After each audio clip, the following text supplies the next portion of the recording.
Yo con 8 años, mi madre me preguntó un día: Ángel, ¿tú qué quieres ser de mayor? Y yo le dije: independiente. O sea, al final los padres te marcan. Una clarísima manera de marcarme. Que mis padres tenían una actitud emprendedora ante la vida en general. Una palabra grande ahí es la palabra compromiso. O sea, mis padres me decían: mira, hagas lo que hagas, vas a tener que estar a tope, o sea, comprometido con esta historia. Yes. Pero o sea, yo no haría los negocios como los hacía mi padre. Yeah. Bueno, es más, no he hecho los negocios como... Te voy a decir una cosa, he hecho cosas en mis negocios al contrario de lo que hizo mi padre. No conozcas a tus héroes, ¿no? ¿Por qué?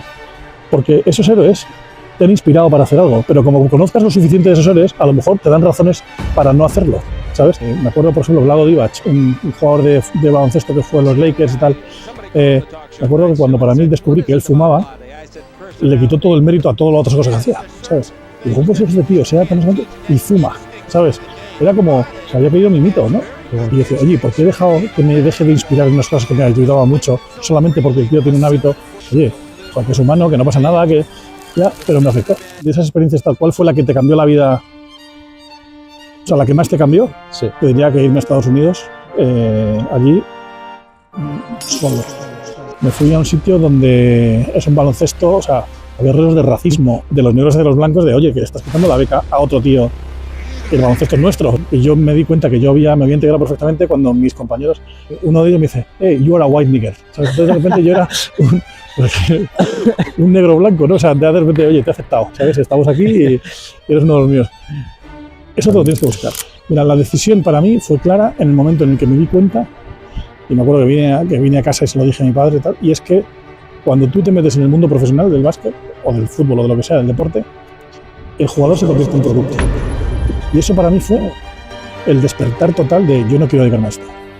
Bienvenidos a este primer vídeo de esta nueva sección de Proyecto Fresh, donde haremos entrevistas inspiradoras en las que, si estás atento, durante el vídeo encontrarás esa chispa de inspiración para dar el paso que tanto te cuesta dar en tus proyectos o en tu vida en general. El invitado de hoy es un verdadero crack, jugó en la Liga Universitaria de Básquet de Estados Unidos con los Houston, montó un imperio inmobiliario, trabajó codo con Rafa Nadal y quizás por lo que más se le conoce es el CEO de Spartan Race y DECA España. Y no solo de España, pero bueno, eso ya lo verás durante la entrevista. Así que nada, no me enrollo más, solo decirte que este vídeo es tipo podcast, por lo que puedes escucharlo sin mirar a la pantalla, en cualquier lugar donde estés, conduciendo o en el metro o poniendo lavavajillas, donde sea. Y si quieres apoyar este proyecto, puedes darle a suscribirte y darle a un buen like fresh. Y ahora sí, te dejo con Ángel Sanz. Nada, Ángel, lo primero, decirte una vez más que muchísimas gracias, porque, bueno, en todo momento has estado súper accesible conmigo y has estado como abierto a todo, ¿no? Ayudarme en todo tipo de situaciones.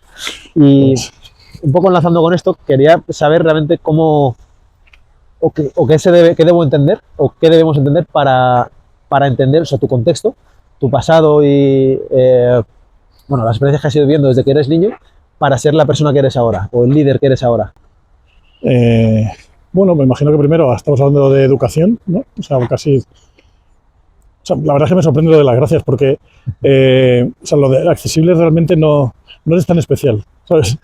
Esa accesibilidad es generalizada, yo creo, ¿no? Sí, yo creo que, no sé, o sea, cuando alguien te llama o te pregunta no sé qué, pues lo normal es contestar y decir: oye, pues si tengo tiempo puedo hacerlo, y si no tengo tiempo, pues oye, no puedo hacerlo, ¿no? O sea, no vale, o sea, quiero decir que no me parece nada especial en mi lado, porque creo que eso siempre ha sido así. Entonces, si siempre ha sido así, te diría que casi más viene por el tema, primero, de educación.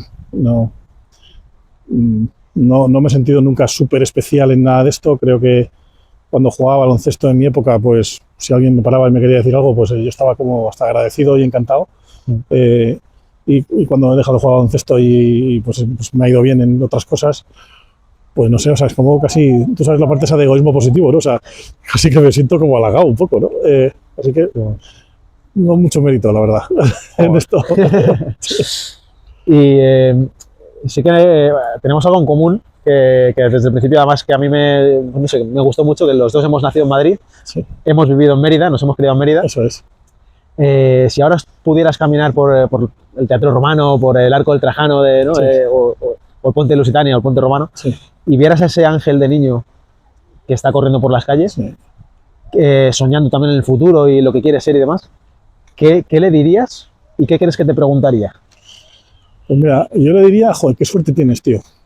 ¿sabes?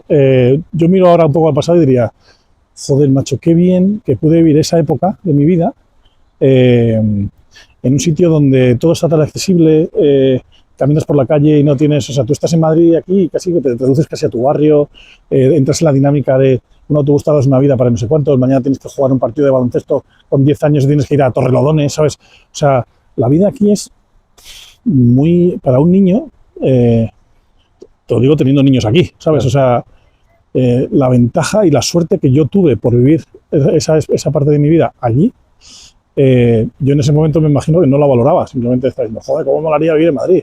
¿Cómo molaría estar? Pero no, ahora mismo te diría, tío, disfruta esto porque es que tienes una suerte, te estás teniendo una vida tan buena y te está aportando tanto para lo que vas a ser después, que si puedes, aprécialo, ¿no? Bueno, yo no tengo tan claro que yo aprecié tanto en ese momento vivir allí, pero en el futuro, después sí. Y la segunda pregunta tuya, ¿qué crees que te preguntaría? ¿Qué crees que me preguntaría a mí? Oye, ¿me va a ir bien? Fíjate, te voy a decir peor. Mira, yo con 8 años, mi madre me preguntó un día, Ángel, ¿tú qué quieres ser de mayor? Y yo le dije, independiente. Así que me imagino que ese tío que le responde así a su madre con 8 años, diría, oye Ángel, te vas a buscar la vida tú como independiente, ¿sabes? Vas a tener un poco control de tu futuro, me imagino que es lo que querría decir. Claro. Vas a tener control de lo que quieres hacer, vas a estar haciendo cosas que te gustan, no vas a depender mucho del sistema, no vas a depender mucho de terceros, ¿sabes? Yo creo que eso es lo que me preguntaría el niño ese, ¿sabes? Que estaba como tan obsesionado de hacer las cosas que le apetecía hacer como quería hacerlas con la gente que quería hacerlas. Qué bueno, qué bueno. Y ahora que nombras a tu madre, ¿qué papel han tenido tus padres pues, en tu educación? En tu educación te diría, y sobre todo en las decisiones que has tomado que te han tenido que apoyar, o a lo mejor no, pero que han estado siempre detrás, Sí. En la persona que ahora eres. Pues mira, te diría que todo, porque o sea, al final los padres te marcan. O sea, lo sepas, no lo sepas, seas consciente, no seas consciente, sí. Los padres te marcan todo. Entonces diría, una clarísima manera de marcarme, mis padres tenían una actitud emprendedora ante la vida en general. O sea, mis padres estaban juntos, montaron el negocio juntos, siempre se buscaron la vida juntos. Yo nunca bueno, que yo tenga conciencia, nunca trabajaron para un tercero, montaron sus negocios, les fue bien, les fue mal. Pero en esa época un poco en la que yo crecía, esa adolescencia, hasta que ya un poco tuve yo mi propio criterio, mi propia esto, es una sensación de, oye, esto depende de nosotros, lo hacemos nosotros y eres tú mismo afrontando todo esto. Esa actitud emprendedora la viví desde el momento uno. Luego, ¿qué más te digo que me han marcado? Mis padres estaban todos enfocados en la familia, me refiero a la familia de primer grado. O sea, en la familia de nosotros los 3 hermanos y ellos 2. ¿Eso lo has extrapolado luego a...? En mi caso es lo mismo, ¿sabes? Para mí es ahora mismo, pues, o sea, esa primera derivada, ¿sabes? De la familia. Que por otro lado también, o sea, esa parte de primos, tíos, abuelos y tal, no sé cuántos, yo, o sea, siempre nos hemos llevado muy bien, tal, pero no veo otras familias mucho más involucradas en eso, y yo mi familia no estaba, y yo tampoco lo llevo a los niveles que, por ejemplo, veo a otros primos y a otros estos, ¿no? Sí. Así que creo que eso también me ha impactado, en cómo ver la familia. Qué bueno. Y luego te diría, una palabra grande ahí es la palabra compromiso. O sea, mis padres me decían, mira, hagas lo que hagas, vas a tener que estar a tope, o sea, comprometido con esta historia. Y me acuerdo que me enseñaron la diferencia entre implicado y comprometido, ¿no? Entonces, dice, mira, como el desayuno con huevos con bacon, ¿no? ¿Sabes? El desayuno con huevos con bacon, la gallina estaba implicada y el cerdo estaba comprometido. El cerdo murió por darte el bacon. La gallina puede traer otro huevo, ¿sabes? Entonces tienes que decir si eres cerdo o gallina, ¿sabes? Y aquí es, cuando vas con todo, ¿no? Entonces creo que la parte de compromiso, ellos estaban siempre muy comprometidos con todo y a nosotros nos obligaban a comprometernos. Yo me acuerdo que empecé un curso de informática que me empeñé en hacer y mi madre dijo, Ángel, no te va a gustar eso. Y yo, mamá, que yo quiero hacerlo, que yo no, sí, que el curso, que yo, bueno, será lo más importante en mi vida. Efectivamente, tardé 2 semanas en saber que no quería hacer eso. Y mi madre dijo, sí, pues ahora lo terminas, al lado, ¿sabes? Porque estás aquí, has empezado, estás comprometido, lo terminas. Bueno. No te dejaban abandonar, ¿sabes? Empiezas y lo terminas. ¿Tienes claro que lo quieres hacer? Sí, bueno, sí, pues venga. Y yo creo que esa es un poco también... ¿Eso lo has llevado luego en tu vida? En todo. Algo O sea, que empieza, aunque no me mira, guste. en casi todas las cosas que me han ido bien, en algún momento me ha ido lo suficientemente mal, o estaba tan desmotivado, o mejor dicho, no desmotivado, sino desencantado en algunas cosas de, joder, esto es lo que yo quería, y ahora mira esto, y qué mierda, y lo que implica hacer esto yo no estaba preparado, no sé qué. He tenido en casi todos razones para no seguir, ¿sabes? Y yo creo que esa parte de, ¿te has comprometido? Tío, pues termina, ¿sabes? Esa parte me ha valido muchas veces para seguir y decir, joder, menos mal que no lo dejé. Qué bueno. Y comentas que han sido emprendedores también, han montado sus negocios y demás, tus padres. ¿Han sido un modelo para ti en el momento de crear tus empresas y ahora tu vida empresarial, digamos? ¿O has tenido otros modelos también? No, o sea, no. Ha sido modelos de actitud y de cómo se hacen las cosas, pero es que no se puede compararlo cómo se hacen las cosas en los 80 claro. O a principios de los 90 con lo que se hacen ahora. Entonces, no eran tan extrapolables. Sí, la actitud, que te digo, la actitud emprendedora sí. Pero o sea, yo no haría los negocios como los hacía mi padre. Yeah. Bueno, es más, no he hecho los negocios como... Te voy a decir una cosa. He hecho cosas en mis negocios al contrario de lo que hizo mi padre. Porque a mi padre le fueron muy bien en algunos momentos, le fueron muy mal en otros momentos, y yo saqué las cosas buenas y las cosas malas. Entonces, cosas que no estaban nada bien, pues he aprendido a no hacerlo, ¿no? Bueno, son modelos... O sea, yo creo que de cualquier modelo al final coges una parte, no tienes... Mira, escribí un libro que todavía no lo hemos publicado, que está muy chulo, con una chica que se llama Belén Torregrosa. Entonces yo quería escribir un libro en el que quería decir las cosas que quería decir, pero quería decirlo de una manera diferente, ¿no? Y ella es un genio en storytelling. Entonces, ella, la primera parte, empezamos a ver, había una parte que decía, no conozcas a tus héroes, ¿no?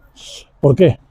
Porque esos héroes te han inspirado para hacer algo, pero como conozcas lo suficiente de esos héroes, a lo mejor te dan razones para no hacerlo, ¿sabes?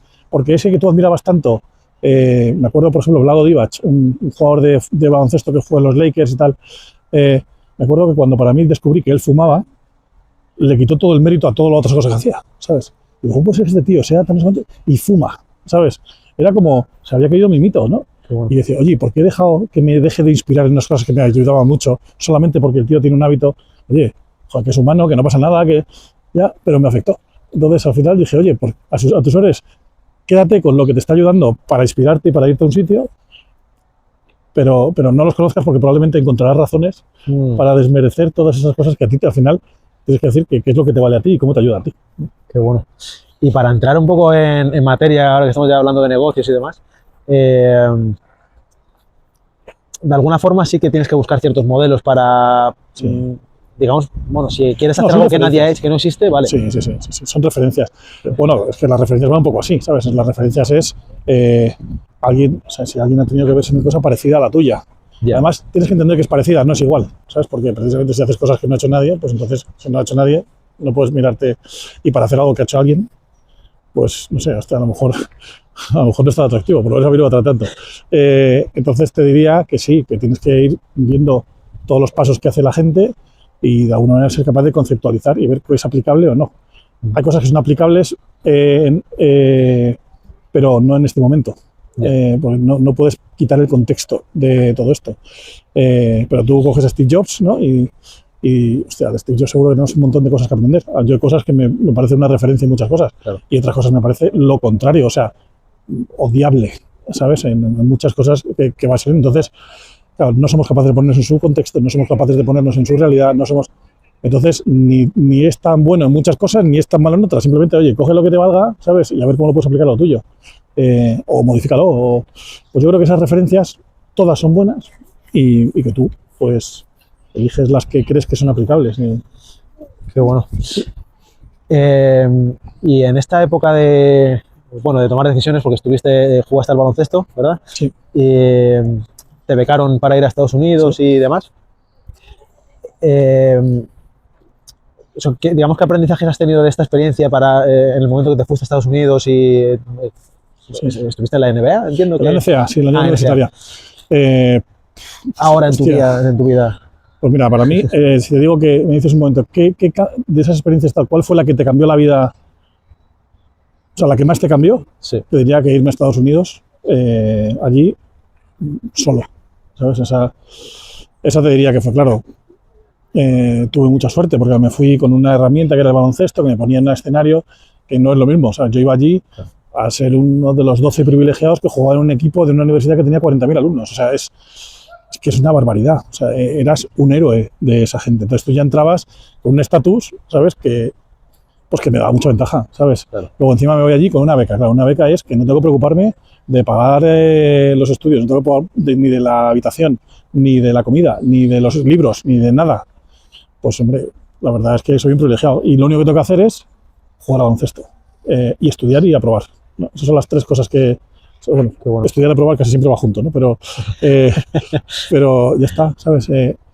Entonces, pues, ¿qué te voy a decir? Que soy un privilegiado. O sea, pero ese privilegio, por otro lado, te diría que fue una de las experiencias más duras también. O sea, vete solo, no puedes venir a España, no vine el primer año. No conoces a nadie. Mi inglés era bueno, pero no era tan bueno como para decir, oye, que controlo perfectamente, ¿no? O sea, me fui a un sitio donde es un baloncesto, o sea, había rollos de racismo en los dos ámbitos, o sea, un rollo, si quieres, contra raza blanca, pero también, o sea, contra raza negra, pero también de los negros y de los blancos, de, oye, que estás quitando la beca a otro tío, que el baloncesto es nuestro, ¿sabes? O sea, todas esas cosas las vives y te adaptas. Yo nunca me sentí mal en eso. Claro. Es más, me acuerdo que yo me di cuenta que me había integrado perfectamente cuando mis compañeros... Aquí es un poco... O sea, la palabra negro, o sea, el nigger, ¿no? Sí. Es ofensiva. Pues no puedes utilizarlo, pero entre ellos... Allí. En Estados Unidos. Pero entre ellos se llaman nigger, ¿sabes? Entonces, un negro a otro negro le puede decir nigger, pero a un blanco a un negro le está insultando, ¿sabes? O sea, es como, no sé, o sea, como si tú y yo somos amigos y digo, joder, es un hijo de puta, anda, hijo de puta, no sé qué, pero como alguien te llama hijo de puta, ¿sabes? Vamos a por él. Claro. Entonces, esto de repente un día uno de ellos me dice, hey, you are a white nigger. ¿Sabes? Entonces de repente yo era un negro blanco, ¿no? O sea, de repente, oye, te he aceptado, ¿sabes? Estamos aquí y eres uno de los míos. Eso te lo tienes que buscar, ¿sabes? Y eso tienes que entenderlo, tienes que saber cómo... O sea, ese es el final de una historia, de un trabajo inconsciente de decir, oye, tú tienes que ser parte de esto, tienes que mantener tu personalidad, pero por otro lado tienes que ser parte de algo, pues que claro, un rollo cultural que tienes que estar. Eso es así, pues estudiar, tal vez la universidad que fui era una universidad muy exigente, pues eso, hay que estudiar y hay que estar y no puedes dejarlo porque te puede ser que el éxito ese de ser un tío importante en el baloncesto te despiste de lo que tienes que estar haciendo. Sí. A mí fue esa la parte de lo que me cambió todo. Y luego, en esa época, en los 90, de repente tú vienes con una visión muy tradicional de las cosas en general en España y te vas allí a un sitio que te abre la mente todo. O sea, te abre toda la mente. Claro. Y yo vine con una mente súper abierta. Claro. Y en algún momento, en esa etapa de estudiante, de jugador de baloncesto, ¿sentiste que estabas cumpliendo tu sueño, literalmente? Que era un poco lo que buscabas. Ese sueño. O sea, yo no fui pensando que tengo un sueño. Pensaba que esto me estaba llevando a un camino que se parecía bastante a lo que yo querría hacer si tuviera que pensarlo mucho, ¿sabes? Pero yo no venía con un sueño. Yo tenía 18 años cuando... No tenías... O sea, me gustaría ser... Yo querría ser jugador profesional de baloncesto. Entonces, pero ya mi camino iba por ahí. Pero yo no te diría que quiero jugar en el Madrid. O sea, yo me gustaba el baloncesto, se me daba bien y yo iba dando los pasos para vivir de esto. Pero mi sueño no era, y voy a estar en la selección española, y voy a ganar unos Juegos Olímpicos, y voy. Eso va pasando como después, ¿sabes? Entonces yo no fui diciendo, he cumplido mi sueño, vamos, ¿sabes? No, es, joder, qué bien, qué suerte tengo, esto es un buen camino que estoy tomando. Oye, y esto encima me ha llevado una carrera, joder, me voy a licenciar por la Universidad de Houston. Joder, qué guay. Pero no era mi sueño, o sea, eran no sé, una sensación de oportunidades que te va dando la vida, ¿sabes? Y que tú vas cogiendo y dices, hostia, pues nunca había soñado venirme a estudiar a Estados Unidos y mírame. Claro. Casi vamos a contar. Era como normalizar ese... Tampoco te creas, ¿no? Yo sí que estaba valorando mucho la suerte que tenía. Cuando vienes a España lo cuentas y le dices, hostia, qué guay, ¿sabes? Lo cuentas y sabes que estás haciendo algo especial. Pero no tanto como para decir, estoy cumpliendo mi sueño. O sea, yo creo que no... Sueño estoy cumpliendo ahora, si quieres, con 50 años. Interrumpo un momento el episodio para decirte que si te está gustando la entrevista y te está resultando inspirador, un pequeño gesto que me ayuda un montón es darle a suscribirte y darle al like. Las dos acciones son muy pequeñas que puedes hacer, que me ayudan un montón y me hacen saber sobre todo que está resultando muy útil este tipo de contenido para seguir subiendo más. Así que nada, si te gusta, dale a suscribirte, dale al like y continuamos con el episodio. Y claro, en ese momento de estar allí, porque tomas luego una decisión de dejarlo y decir, mira, ya no voy a dedicar más mi vida. Bueno, ¿cómo tomas esa decisión realmente? ¿Es duro? Pues mira, ¿Vamos? bien, sí, yo creo que sí. O sea, en ese momento, como estaba tan convencido, ¿sabes? Hay una parte que pasa con las decisiones duras y es que en general, si estás convencido, son menos duras.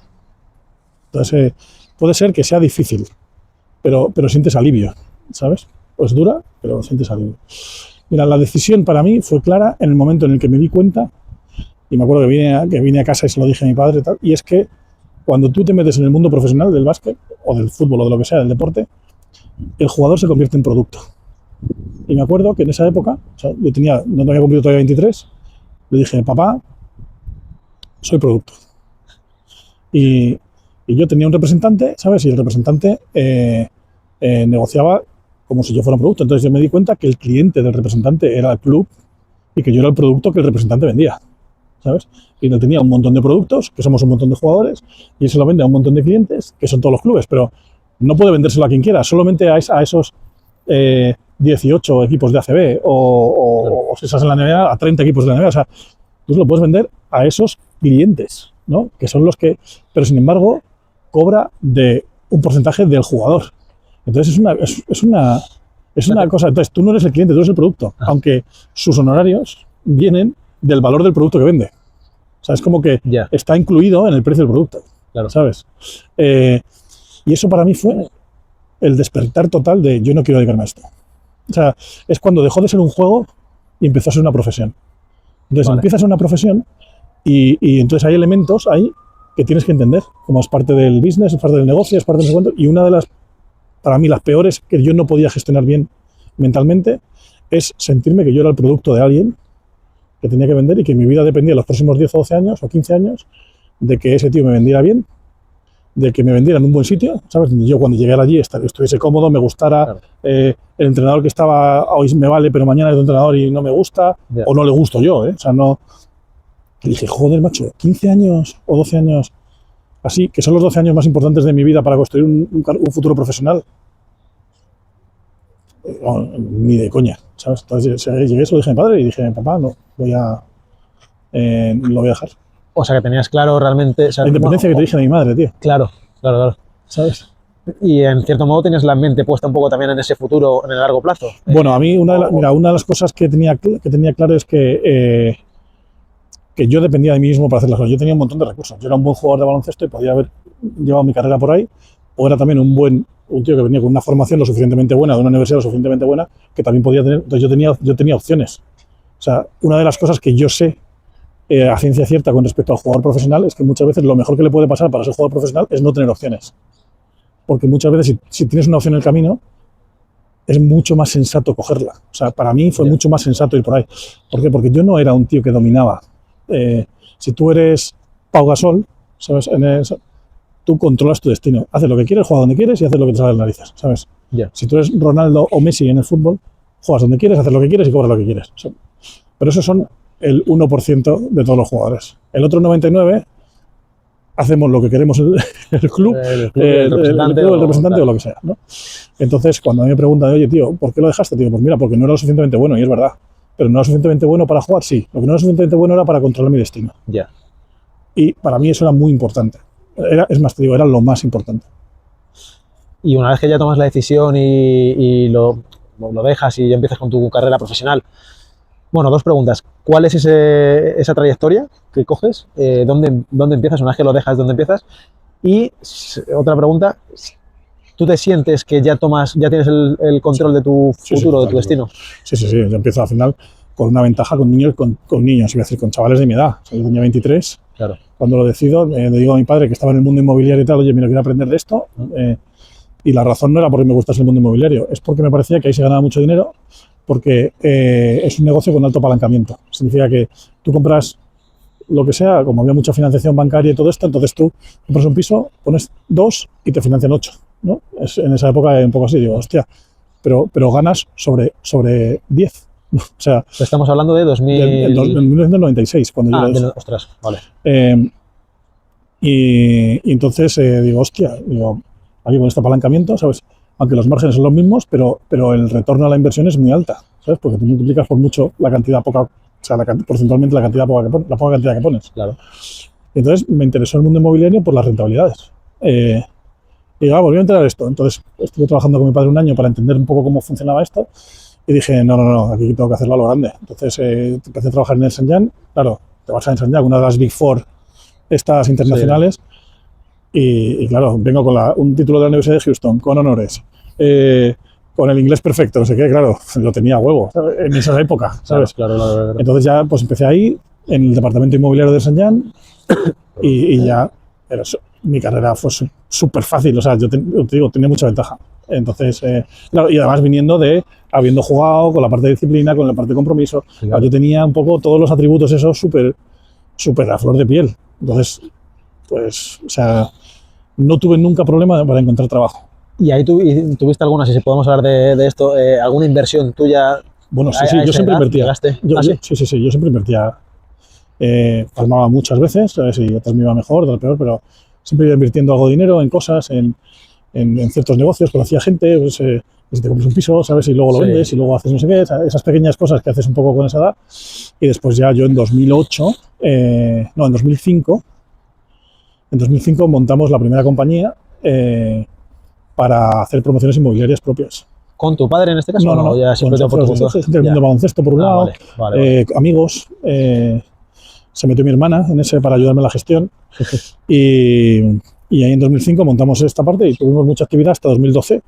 Invertimos en Colombia, compramos suelos, los vendimos, una parte se la vendimos a un fondo. Ostras. O sea, en esa época yo me movía muy bien en el mundo de la inversión, en el mundo inmobiliario. Sí. Estuve en grandes compañías, tenía muchos contactos. Bueno, pues ahí económicamente fue muy bueno. Además cogí la ola entera, ¿sabes? Claro. Entera. ¿Y cuál crees que ha sido la clave? Porque, joder, al final tienes éxito en el baloncesto, de alguna forma, ¿no? Decides no seguir por el camino, te metes en el sector inmobiliario, tienes éxito. Bueno, y luego que ya hablaremos sobre el tema de la Spartan Race, DECA, etcétera. Tienes éxito. ¿Cuáles son esas claves que crees que te han ido acompañando? O si es que hay. Pues mira, te diría ser capaz de generar confianza en la gente que te acompaña. O sea, si tengo que elegir una, Sí. Entonces tú la generas por lo que dices, la generas por lo que haces, la generas por cómo te comprometes. Entonces, yo me acuerdo al principio de St. Young, cuando conocía gente, tal, decía, oye, si alguna vez montas algo, avísame que voy contigo. Y yo digo, ¿este tío? ¿Sabes? No lo conozco, ¿sabes? Pero le transmitía eso, ¿sabes? A decir, oye, yo quiero estar contigo en el camino. Entonces, ¿qué pasa? Que en todo lo que he hecho me he metido yo. O sea, me refiero, yo no hago un proyecto y que inviertan otros y si sale ahí, pues lo siento por vosotros, ¿sabes? Yo estoy. Entonces, eso es otra cosa que también genera confianza. No solamente lo digo, sino que lo hago. Entonces, y luego eso un poco se monta la rueda. Si las cosas te van bien, alguien que a lo mejor no había estado al principio dice, oye, pues yo en el siguiente quiero estar. Entonces de repente la bola se hace un poco más grande y así van subiendo las cosas. Entonces es eso, participar. O sea, para mí la otra cosa es, o sea, te mojas, participas y entonces al final tú no quieres vivir cobrando el fee o el salario por hacer el trabajo del dinero. Tú quieres ser parte del dinero para que tengas parte del valor que tú creas, si no al final eres un asalariado. O sea, te refieres a arriesgarte. Sí, arriesgarte. De cabeza, sí, tienes que ir. Y te diría que me ha ido mal más veces que me ha ido bien. Te diría que casi el doble. O sea, en proyectos que me he metido, pues de cada 3, 2 me han ido mal y 1 me ha ido bien. Pero el que me ha ido bien me ha ido mucho mejor. Como que muchas veces se me olvidan los que me han ido mal, porque no, pues ya está, ¿sabes? Está fuera de la cabeza, te he aprendido, seguimos, ¿no? Eso te diría la confianza. O sea, la clave para mí es ser capaz de generar confianza en los demás y ser coherente y ya está, ¿sabes? Oye, pues bueno, si nos pica a todos, ¿sabes? Claro.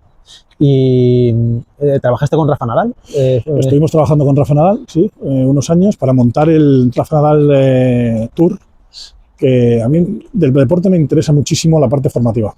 Es la que más me interesa. Creo que la parte profesional tiene poco arreglo. Además, te lo quiero o no, tengo la certeza de que tiene poco arreglo y la línea que está tomando peor. A nivel global. A nivel global, sí. O sea, hablo en general. Vale. O sea, la parte del deporte profesional es súper complicado cambiarlo, porque claro, tiene tanto impacto económico todo, ¿sabes? Que cambiar estructuras económicas que ya están consolidadas no va a ocurrir a corto plazo. Entonces, casi que todavía hacen el agujero más grande, ¿sabes?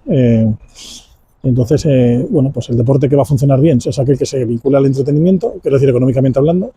Por eso hay los equipos de fútbol que van bien, son aquellos que son capaces de vender a nivel de entretenimiento. No es porque ganen o pierdan más, lo que pasa es que ganar y perder es parte del entretenimiento, ¿no? Pero sí, a mí me gusta la parte de la formación. Entonces, a mí lo que me plantearon aquí Rafa Nadal y Carlos Costa, que es su representante, es, oye, ¿por qué no? El Nike Junior Tour, que era como el tour de formación más importante que había, Nike decide que va a dejarlo y entonces ellos deciden que se lo quedan. Y entonces dicen, no, pero para hacer un tour o sea, un torneo normal, pues para eso no, pero queremos hacer algo diferente porque Rafa son los valores, no sé qué. En ese momento en España el único que estaba trabajando en eso era yo. Entonces, pues me lo dijo en 2014 y empezamos a trabajar con él. Bueno. Muy chulo, porque era sacar de él lo que él pensaba que eran los valores que a él le habían valido para conseguir un poco el éxito que él tenía, ¿sabes? Entonces, nosotros hicimos la parte de competición, que era una parte pero incorporamos esa parte formativa dentro de la competición. Y nada, estuvimos ahí haciéndolo 3 años, nos funcionó muy bien, trabajamos con él muy bien, entendimos cómo trabajaban ellos, aprendimos un montón, ellos aprendieron de nosotros. Es más, te digo, nosotros dejamos de hacerlo y todo lo que nosotros habíamos planteado es algo que todavía hoy se mantiene vivo, en su manera de ver, en su academia y en su tour y en sus cosas, ¿no? Qué bueno. Claro, me comentas esto, hemos pegado un salto cuántico desde 2005 más o menos hasta 2014. No sé por qué razón lo he unido, pero ¿qué pasa antes? Porque pues pasa que yo sigo en el mundo inmobiliario y sigo haciendo las inversiones y tal, pero sí. En 2008 decido ayudar a un tío, a un jugador de golf, porque yo he decidido aprender a jugar al golf, y este chaval, un tío de Cáceres, me dice, pues me enseña a jugar, yo pues, muy, bueno, digo, me comprometo, ¿no? Entonces dije, oye, yo no voy a aprender a jugar al golf aquí en 8 meses. Digo, yo quiero una semana, y entonces hice un campus para mí solo, ¿sabes? Y es contraté a este jugador, se llama Javier, y nada, y le... Un intensivo, ¿no? De 8 días, 8 horas al día. Y nada, y entonces el tío, bueno, pues ahí ya nos conocimos bien y tal, y yo le decía, oye, ¿tú por qué no? No sé, joder, ¿por qué no eres...? O sea, era profesional, pero no... Digo, mira, dice, hay algo que me pasa a mí que no estoy seguro, y es que yo sé que tengo este juego, soy capaz de hacer muchas cosas, pero cuando llega el momento de competir y tal, no soy capaz de transmitir, o sea, de llevar todo mi talento a resultados. Digo, oye, pues yo te puedo ayudar. Entonces le ayudé y en menos de un año y medio había sido campeón de la PGA en España, había conseguido la tarjeta del Sunshine Tour, ¿sabes? O sea, pues un rollo de mentoring deportivo. Sí, lo que yo había vivido también en Estados Unidos, yo lo que había aprendido yo en el mundo de la empresa, entonces yo vinculé todo eso, lo puse en un modelo que creé casi a la vez que estaba trabajando con él, como yo creía que iba a ser. Y si tú ahora metes mentoring deportivo en Google, ¿sabes? Soy de los 10 búsquedas, yo soy 8, ¿sabes? Entonces monté cuando el tío tiene éxito, le digo, oye, mira, Javier, digo, tienes que volar, ya lo has hecho bien, tío, tira, vuela, tal. Y dice, joder, Ángel, es que, como diciendo, ¿por qué me dejas ahora? Digo, si no, como diciendo, acabamos de empezar. Y entonces dije, bueno, pues para no dejar esto, digo, claro, yo lo hacía por amor al arte y por ayudar a alguien. Digo, bueno, veo si monto un modelo de negocio que me permita seguir ayudando a deportistas. Y eso fue el salto cuántico de que estás hablando. En 2008 monto una compañía que se llama Crow Legacy Company, CLC. Okay. Sí, tu compañía. Ajá. Y todo empezó con un programa de mentoring a deportistas de alto nivel. ¿Por qué se llama Crow Legacy Company? Porque cuando yo me fui a Estados Unidos, tuve un mentor que me ayudó a pasar toda esa partes buenas y partes malas que vas pasando se llama Paul Crow. Y Paul Crow, cuando termina la carrera, bueno, mis padres no vinieron a la ceremonia porque bueno, era carísimo volver y tal, no sé cuántos. Entonces, él fue la persona que fue a verme a la graduación. Y le digo, joder, Paul, no sé cómo agradecerte lo que has hecho por mí durante estos años. Y dice, Ángel, te darás cuenta con los años que tú has hecho más por mí que yo por ti. Pero si realmente me lo quieres agradecer, haz por alguien más lo que voy a hacer yo por ti. Entonces, cuando empecé a ayudar al chaval, le conté la historia. Le dije, oye, mira, yo te ayudo, pero me vas a prometer con estas condiciones. Una, que tú y yo nos vemos una vez al mes, hablamos una vez a la semana, nos vemos una vez al mes. 2, que apruebes la mitad de las asignaturas que estás estudiando CAFIP. Y 3, que me prometes que algún día harás por alguien más lo que voy a hacer yo por ti. Y ahí claro, como luego monté la compañía, qué bueno. Pues por eso un poco el nombre de Crow Legacy Company. Qué bueno, qué buena historia. ¿Y es real? Es decir, sí. ¿Has hecho tú más por él que él por ti? Sí, bueno, sin duda, a mí me ha valido mucho más. O sea, yo sé que él, claro, depende de lo que signifique hacer cosas buenas por alguien. O sea, he conseguido que sea profesional, le he puesto en el mapa cuando no podía, le hemos financiado cosas cuando nadie le financiaba. O sea, he hecho mucho por ese jugador y por otros. Claro. pero realmente te das cuenta que tú no lo haces por ellos, ¿sabes? Tú lo haces por ti. Entonces, yo creo que no puedes esperar retorno de la gente a la que ayudas, ¿sabes? Tienes que hacerlo porque crees que es bueno para el mundo, por un lado, crees que es bueno para ti, porque creo que somos unos seres, macho, que estamos aquí para ayudar, ¿sabes? Entonces, realmente no lo hice tanto por él. Entendí lo que me dijo Paul, ¿sabes? Él no lo hacía por mí, ¿sabes? Él lo hacía por él, ¿sabes? Qué bueno, qué bueno. ¿Y a qué otros deportistas has ayudado? Joder, pues a Juan Parrón, macho, también, que fue jugador de golf, con la tarjeta europea, a Maxi Cortés, piloto con McLaren, bueno. Sara Sorribes, que ahora mismo está ha sido medalla de bronce en los Juegos Olímpicos de París. Ostras, qué bueno. En tenis, en dobles. ¿A día de hoy o la habéis seguido? Sí, claro. No, ¿sí? Bueno, ya vuelan solos, ya, ¿sabes? Claro. Pero ahí empezó con nosotros con 14 años. Danica Berzaski, 2 veces, también medallista olímpico ahora en los Paralímpicos, en tenis en silla de ruedas. Qué bueno. Sí, mucha gente. ¿Y hoy en día sigue operando la compañía, el mentoring? Sí, pero no hay. O sea, ahí mira, empezamos a hacerlo. Es otra de las cosas un poco que también aprendes en el camino.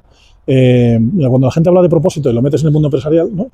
El propósito es algo que eres bueno haciendo, que el mundo necesita, que adoras hacer, y cuando metes el último elemento empresarial es y que te pagarían por ello, ¿vale? Sí. En eso que montamos en 2008 no está el te pagarían por ello.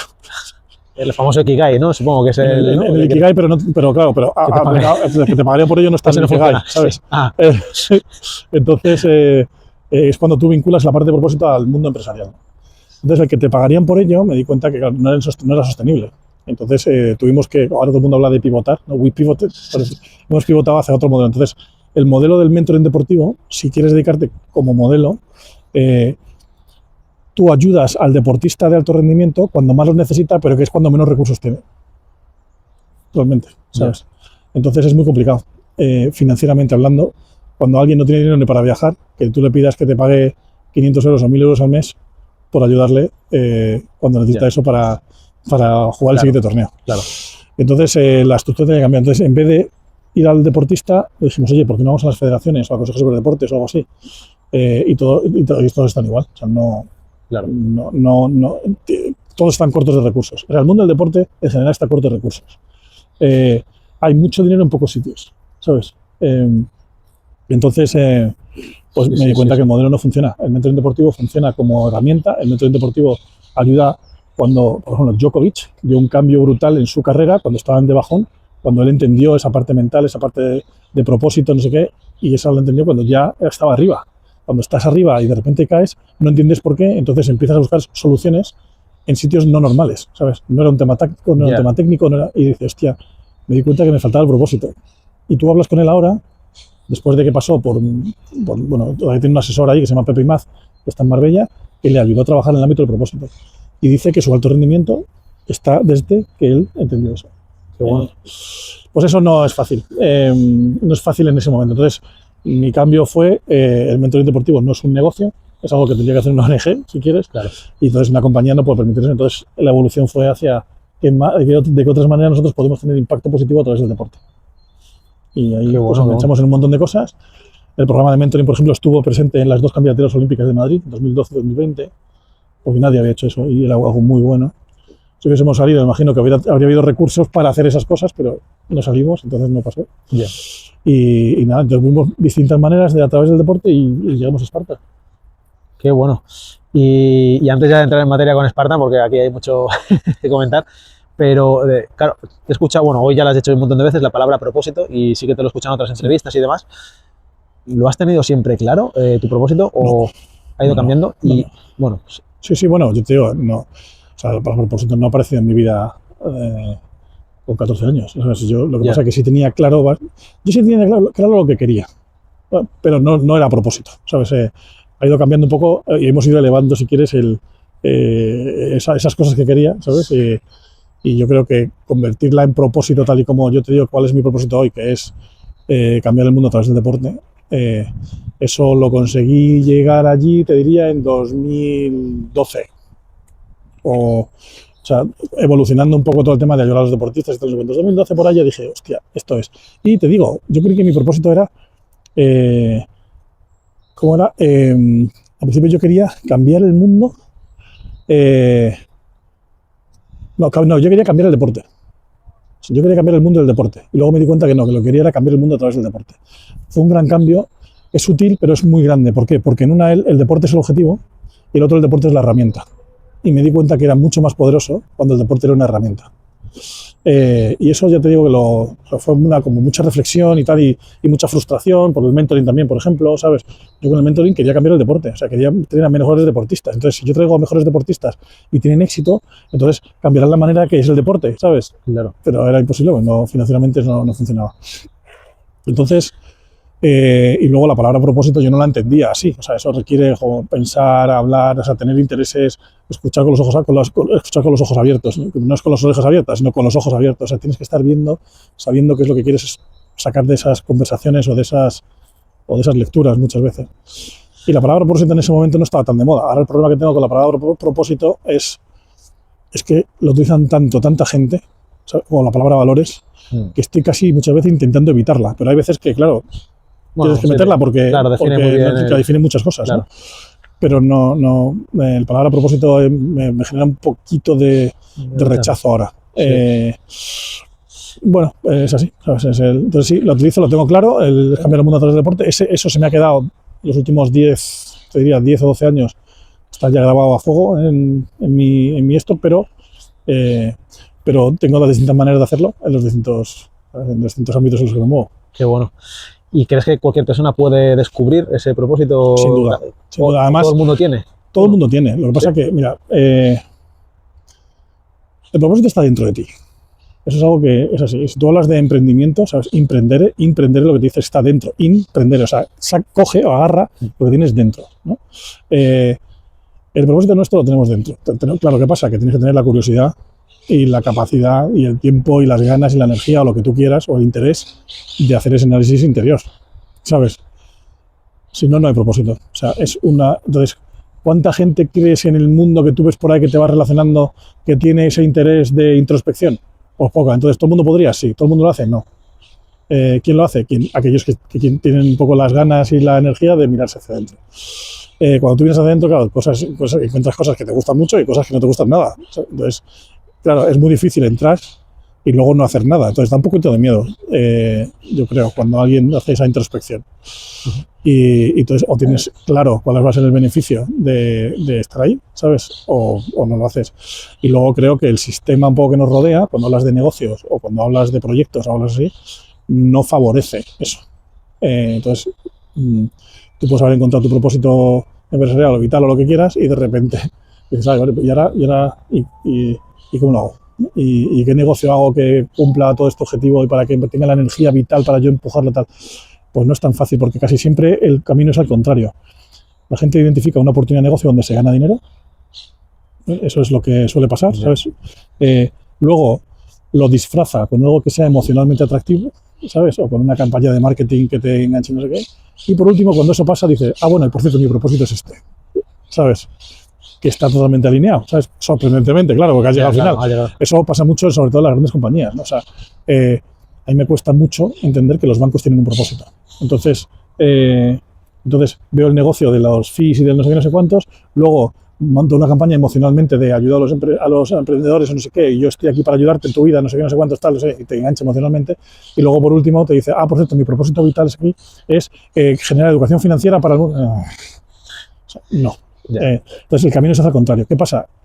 Que, en mi opinión, el negocio que se mantiene se empieza desde, primero hablas del propósito, primero es algo que es importante para ti y que se te da bien y que encima hace que el planeta sea mejor, ¿sabes? Pues por eso se llama economía del propósito.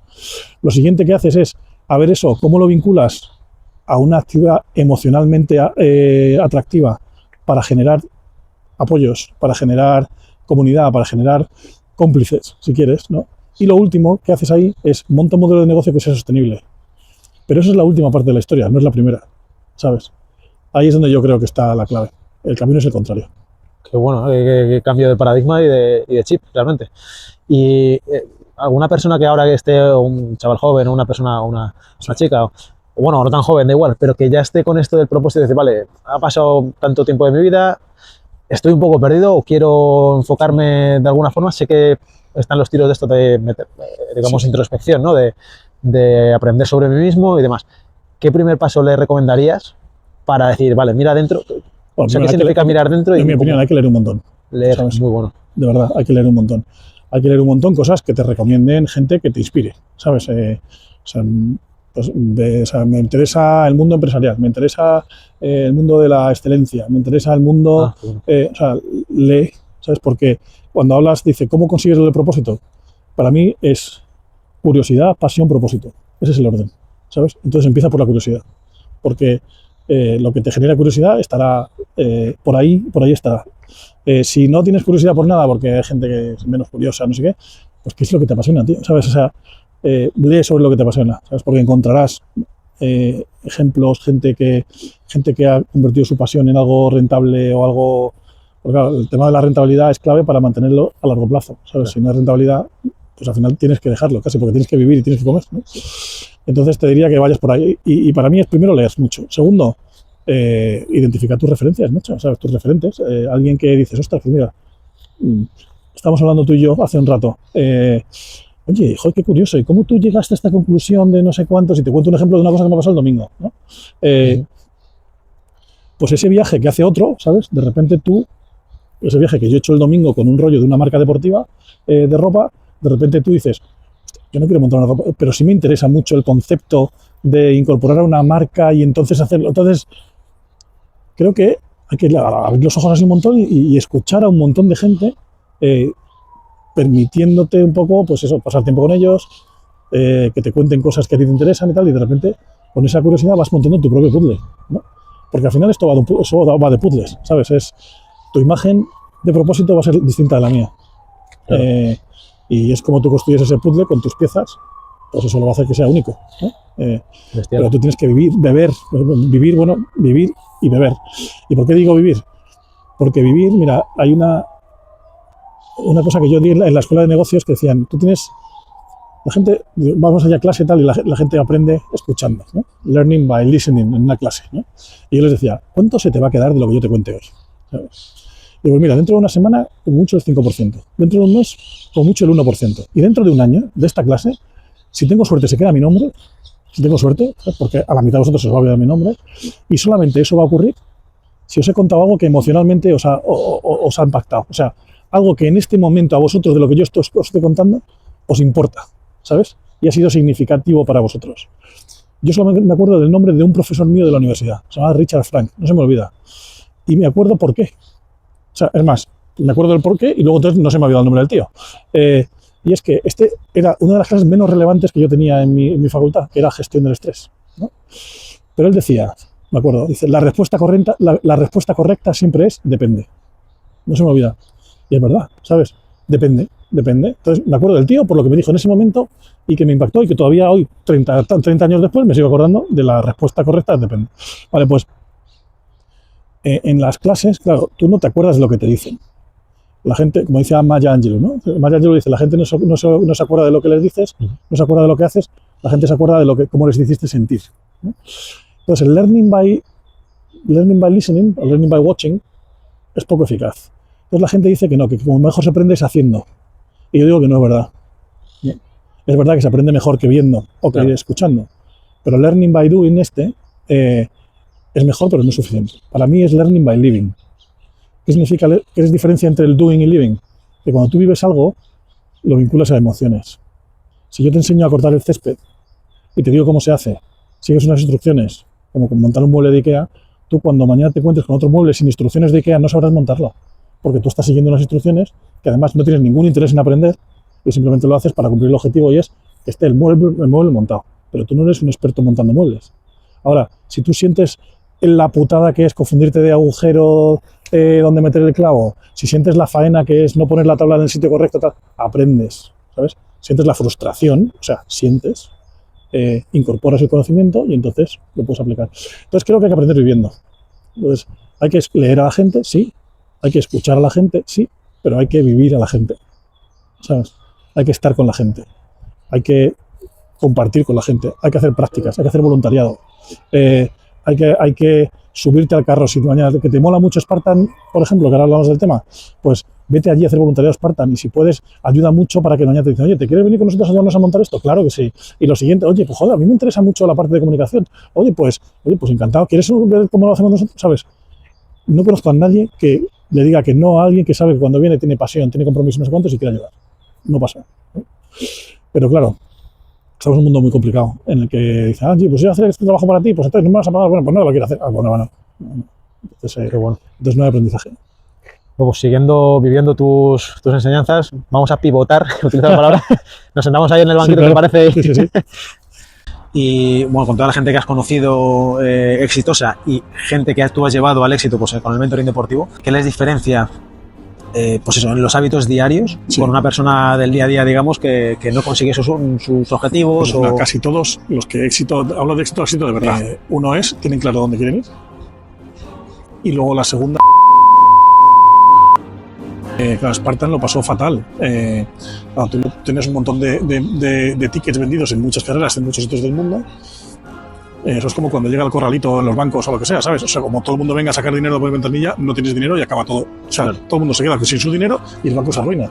Entonces, yo entiendo que Spartan tuvo que tomar una medida difícil, ¿sabes? Que dijo, oye, no se devuelven los tickets de las entradas, ¿sabes? Y no se devolvió. Y eso hay que gestionar. Para mí, DECA es un accidente. Spartan se queda con DECA porque intentan comprar Hyrox y no lo consiguen, y entonces quieren meterse en otra cosa, y entonces conocen a dos tíos en Estados Unidos, Jarrod y Jansi, que tienen un modelo que se llama DECA. Entonces hay un montón de cosas que en Spartan son increíbles, somos los mejores, pero hay un montón de cosas que nos lastran.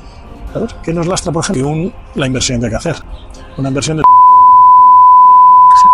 Entonces, DECA, la inversión es menos de un tercio, pero en DECA concretamente tenemos 17 países en Europa, o sea, acabamos de empezar ahora. Todo acaba de empezar. Y nos hemos quedado también con Latinoamérica. Bestial. Para mí en 5 años me gustaría tener 70 eventos. Por mentalmente, si tú has trabajado en ti, ¿sabes? Casi todo lo demás viene. Casi todo, la respuesta está dentro. No está fuera. ¿Sabes? Pero las acciones están fuera. Bueno, hasta aquí el primer asalto con Ángel Sanz. Si te ha gustado, la segunda parte es espectacular. Así que si quieres ver la segunda parte, simplemente dale a suscribirte, dale a like y dale a la campanita para no perdértelo, porque en las próximas semanas subiremos el segundo asalto. Muchas gracias por ver este vídeo hasta el final y nos vemos muy pronto. Que tengas un día fresh.